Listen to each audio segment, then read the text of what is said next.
Përshëndetje dhe mirë se erdhët në episodin e radhës të podcastit të Dish apo të kesh, më mirë të dyja. Për të bërë ndoshta një përmbledhje të shkurtër të asaj për cilën kemi folur deri tani, kemi bërë një hyrje në fondin e pensionit privat, duke folur për karakteristikat kryesore që ka fondi i pensionit privat si një produkt financiar, i cili po merr shumë zhvillime edhe në vendin tonë. Kemi prekur një komponent shumë të rëndësishëm tek fondi i pensionit, të cilët janë punëdhënësit, si shifet fondi i pensionit nga ana e syrit të një punëdhënësi dhe nga ana e stafit të kompanisë që ky punëdhënës ka në administrim. Pika tjetër që kemi prekur është skema e pensionit publik në Shqipëri, 3 kolonat e kësaj skeme, cilat janë mangësitë krahasuar me skemat ndërkombëtare të pensionit publik dhe çfarë mund të bëjmë më mirë në vendin tonë për ta përmirësuar. Sot do të prekim një komponent që është po kaq shumë i rëndësishëm për fondin e pensionit, atë që shpesh individët nuk e shohin ndoshta në pamje të parë. Do të flasim për investimet, ku shkojnë kontributet të cilat antarët e fondit të pensionit paguajnë në mënyrë që të kenë një pension shtes, po themi, krahas atij shtetëror për moshën e pensionit, për të pasur një moshë të tretë sa më dinjitoze. Sot do të kem të ftuar, kam kënaqësinë kolegun tim, njëkohësisht drejtori i investimeve pranë shoqërisë Credit Invest, Klinti Golemi. Klinti, mirë se erdhe. Mirë se ju gjeta. Së pari duhet ju përgëzoj për këtë iniciativë, e cila mendoj që është një nisëm shumë e dobishme për procesin e edukimit financiar për antarët aktual të fondeve të pensionit në Shqipëri, si dhe për antarët potencial, pasi është një treg me zhvillime shumë të shpejta dhe me potencial të lartë. Faleminderit. Klinti, për ta nisur le, duke qenë se ne jemi kolegë dhe shpesh në zyrë mund të kemi diskutime të ndryshme, një ditë e jona pune ndoshta nuk i gjason një ditë tjetër. Në terma të përgjithshëm, një ditë e zakonshme për ty si drejtori i investimeve. Si drejtori i investimeve për të gjitha fondet në administrimin e Credit Invest, ku janë dhe fondet e investimit, dita ime nis njerë me kontrollin e tregjeve. Shohim bursat se si kanë lëvizur çmimet nëpër bursa, normat e interesit, obligacionet të ndryshme dhe portofolet e fondeve, dhe shohim se si këto luatshmëri ditore kanë afektuar kthimet apo riskun nëpër fondet, në të gjitha fondet tona. Më konkretisht për fondin e pensionit, në krahas këtyre ne shohim dhe kontributet e reja që janë në fond, si dhe shlyerjet ndaj personave që kanë dalë në pension. Pra, sepse fondi ka dhe shlyerje periodike që kërkojnë tërheqjen. Si dhe shlyerje periodike njerëz që marrin pensionet e tyre, të cilët kanë dalë në pension. Më pas shohim likuiditetet e fondit dhe mbi bazë të këtyre likuiditeteve ndërtojmë dhe analizave që bëjmë, ndërtojmë dhe plane për investimet e tjera të ardhshme që do bëjmë për fondet e pensionit konkretisht. Pra, me pak fjalë, i gjithë procesi është nga informacioni në analizën e informacionit, në vendimarrje mbi këtë analizë dhe më pas në aksion, pra në punën për ta kryer këtë vendimarrje. Për investimin. E gjithë kjo është do të bëhet për kujdesin sa më të kujdesin ditor të antarëve të fondit dhe kursimeve të tyre. Po. Kur flasim për fond pensioni, cili është prioriteti numër 1 për ty si person i kyç që merret me investimet? Prioriteti numër 1 për mua është shumë i thjeshtë, është që antarët e fondit pensionit të kenë sa më shumë para dhe në mënyrë sa më të sigurt në momentin që ata do të dalin në pension. Dhe kjo kërkon një kombinim në investime midis sigurisë të investimeve dhe kthimit sa më të lartë afatgjatë. Që duhet të them me siguri?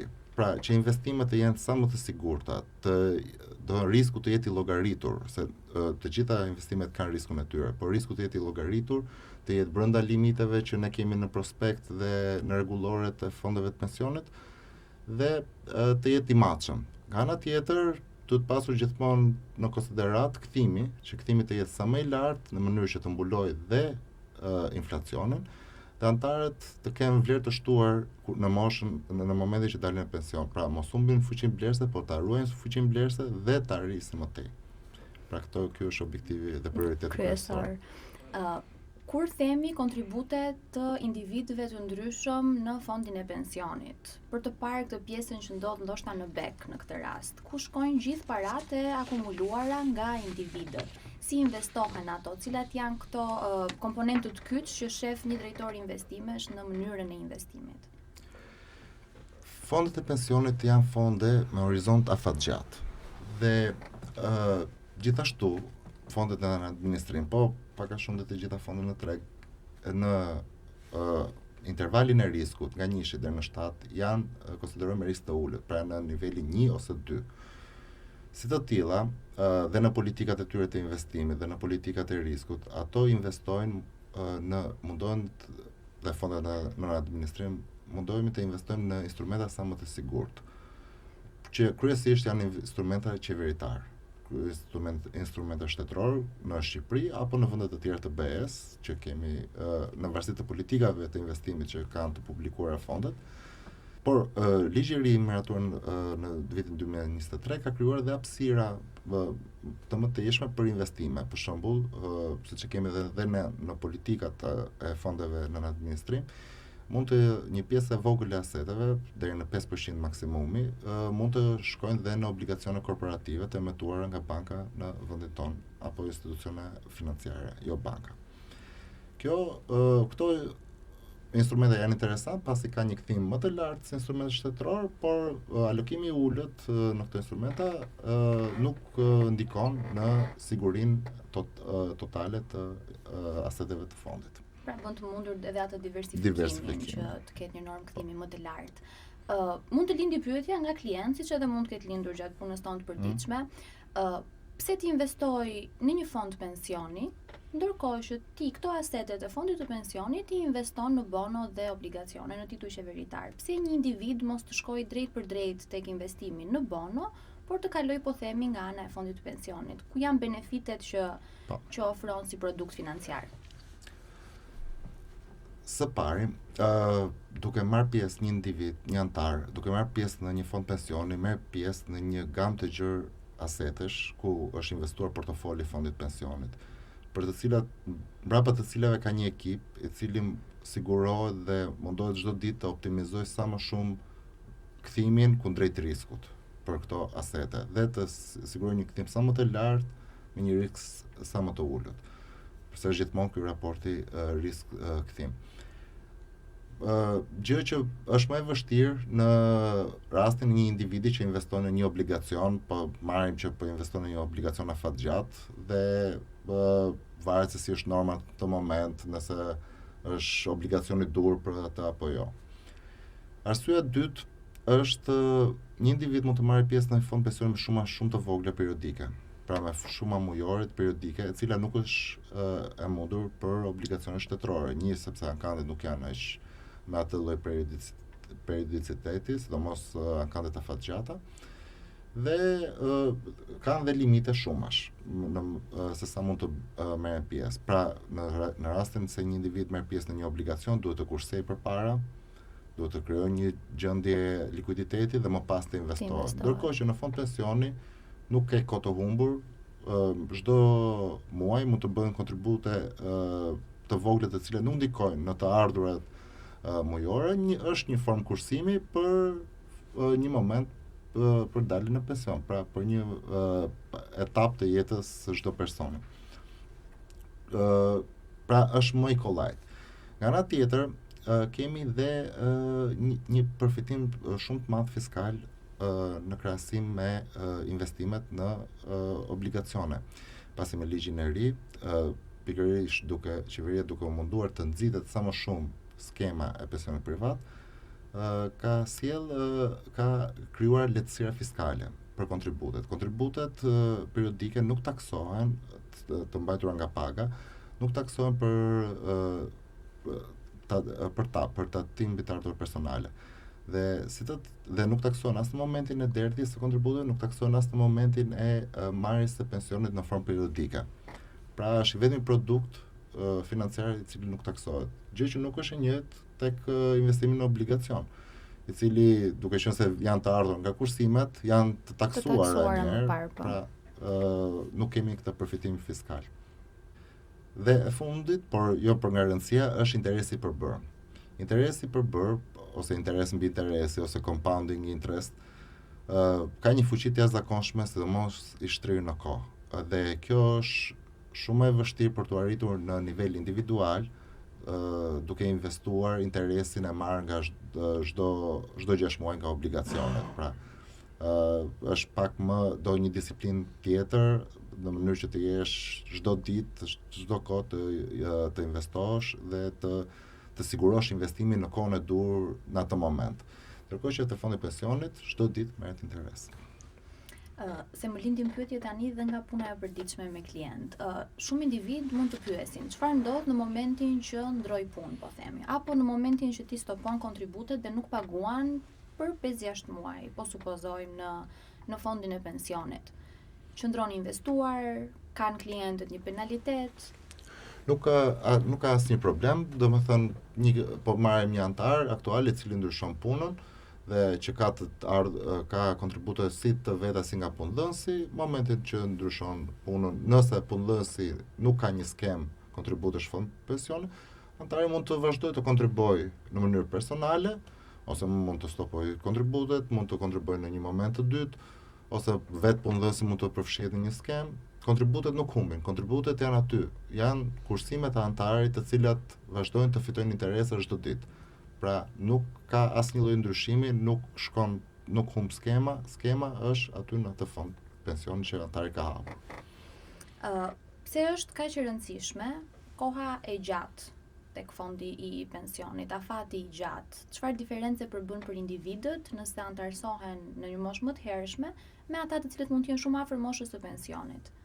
Për të bërë një recall ndoshta edhe të asaj që ne kemi cekur dhe në episodet e kaluara. Po. Fjala kyçe këtu është interesi përbër, ose siç thash interesat mbi interesat. Fuqia e interesit, pra janë me pak fjalë është interesat të cilat një antar fiton, vazhdojnë të fitojnë interesat e tyre. Pra kemi jo vetëm kontributet që fitojnë interesat, por dhe interesat. Dhe gjatësia, afati më i gjatë i fondit të pensionit jep një efekt shumë të madh compounding të këtij interesi mbi kontributet dhe interesat e tjera që janë derdhur në fillim.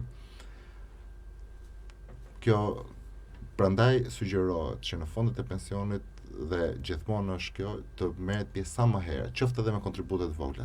Nuk ka rëndësi, sado të vogla të jenë, nëse janë në mënyrë të rregullt, pra në mënyrë të disiplinuar dhe të shtrira në kohë afatgjatë, ato mbledhin një shumë të konsiderueshme, pikërisht për këtyre interesave mbi interesa. Duke qenë se 2 nga ato pikat kyçe që përpiqemi që t'i ofrojmë klientëve çdo ditë janë besimi dhe transparenca, si sigurohemi që klientët të jenë sa më të qetë për investimet e tyre në punën tonë të përditshme? Transparenca është shumë e rëndësishme për ne, sepse pa transparencë nuk ka besim. Dhe duke qenë se janë fonde afatgjata dhe me objektiva afatgjata, horizonte afatgjata, kjo është një pikë kyçe si për ne, tregun, ashtu dhe për autoritetin i cili na kontrollon. Pikërisht për këtë arsye, fondi publikon çdo gjë, publikon objektivat e investimit. Në prospektin e fondit, në kushtetutën e fondit publikon objektivat, risqet, kostot e fondit, tarifat, çdo gjë. Ndërkohë, me detyrime ligjore, fondet, shoqëritë publikojnë raporte mujore mbi fondet. Çfarë ka ndodhur me tregun, si është allokimi i fondit, disa informacione me gjuhë të thjeshtë për antarin në mënyrë që të kuptojë se ku jemi dhe çfarë ka ndodhur gjatë një muaji dhe çfarë investimesh janë bërë. Gjithashtu kemi dhe kanalet e komunikimit me stafin e Credit Invest, ku antarët mund të pyesin për informacione të ndryshme, për ecurinë e fondit, për rritje apo ulje të kontributeve dhe çdo informacion tjetër të nevojshëm që ata konsiderojnë të nevojshëm. Pra, transparenca, ne jemi gjithmonë transparent në web page-in e përveç llogarive individuale të antarëve, në web page janë të publikuar çdo ditë të çmimi kuotës së fondeve, asetet në administrim, si dhe të gjitha raportet dhe pasqyrë financiare. Të gjithë dokumentacioni i fondit është i publikuar. Që është i nevojshëm për çdo antar. Klient, një nga ato pyetjet e tjera që lindin, çfarë ndodh nëse një antar nuk paguan për një periudhë X mujore, po themi, për fondin e vet të pensionit? Fondi i pensionit nuk është kredi që penalizohesh sa herë ose kur kontribon me vonesë. Fondi i pensionit janë kursimet e antarit. Dhe një antar mund të, në varësi të rrethanave, mund të ndalojë kontributet për një farë periudhe ose mund mund t'i rrisi ato më vonë, mund t'i ulë ato janë kursimet e veta. Dhe në rast se kontributet ndalojnë, nuk ka asnjë farë problemi, ato kursime që janë derdhur, në fond vazhdojnë të fitojnë interesa si të gjithë anëtarët e tjerë. Pra të gjithë anëtarët fitojnë të njëjtin interes. Në fond pavarësisht kontributeve të tyre. Pra dalim tek një shumicën duke kontribuar më shumë dhe në mënyrë më t'rregullt, përfitimet dhe prej interesit të përbërë janë më të larta në të ardhmen, por nuk ka asnjë në vërtetë rrethana nuk ka asnjë problem. Do të thonë mund të stopoj kontributet, mund të kontribuoj në një moment më shumë në vërtetë të ose do mund të lëvizë vlerën e kontributit. Dalim tek një mënyrë tjetër e produktit fondit pensioni. Është shumë fleksibël. Për ta përmbyllur si episodet e tjera, një mesazh të shkurtër për çdo që mund të hezitoj për t'u antarësuar në fondin e pensionit. Pse është kaq produkt i mirë financiar? Fondi pensionit fondet pensione private, për mendimin tim personal, nuk janë si çdo produkt tjetër financiar, si fondet e investimit, por janë një e mirë publike. Një fond pensioni privat, objektivi i fondeve pensioni privat është që antarët apo antarët e këtyre fondeve kur të dalin në pension të kenë dy të ardhurat, të kenë pensionin shtetëror nga një radhë dhe pensionin privat. Pse bëhet kjo gjë? Dhe pse është bërë dhe ligji i ri është bërë duke pasur në mendje incentiva në mënyrë që antarët dhe përfitime fiskale në mënyrë që antarët të marrin pjesë në fondet pensionit privat. Në mënyrë që në momentin e daljes së një antari në pension, pra nga kalimi nga pag në pension, të mos kemi një ndryshim të lartë të standardit të jetesës së antarit. Pra të ketë dy të ardhurat, të sigurojë dy të ardhurat. Kjo është shumë e rëndësishme, është për këdo e rëndësishme, është unë do i thoja njerëzve ose një kolegu, duket do thoja edhe ty. Me që jemi. Janë dy zgjedhje. Një zgjedhje është të kursesh dhe të mendosh për veten në të ardhmen, në moshën e pensionit, pra që të sigurosh një të ardhur tjetër, dhe zgjedhja tjetër është që ta lësh veten në një mëshirë të rrethanave se si do jetë situata pas 30 vitesh kur mund të dalim në pension. Dhe kjo siguri nuk ka një çmim të lartë në këtë moment, pra nuk është se kërkohet një kontribut i lartë. Mjafton kontribute shumë të vogla, por në mënyrë periodike dhe në mënyrë të disiplinuar, pra të jetë çdo muaj, dhe për një kohë të gjatë, pikërisht për aty interesat të përbërë që thamë dhe interes mbi interesa, kjo do krijojë një shumë të konsiderueshme për tu marrë në mënyrë po periodike gjatë moshës së pensionit, pa përmendur të gjitha përfitimet e tjera. Klenti, shumë faleminderit që na dhe një overview të asaj që shpesh ndodh në back office, që informuam ndoshta edhe dëgjuesit që mund të kishin paqartësitë e tyre për mënyrën e investimit në fonde. Bashkë do të shihemi në episodin e radhës të podcastit të Dish apo të Kesh, më mirë të dyja. Faleminderit.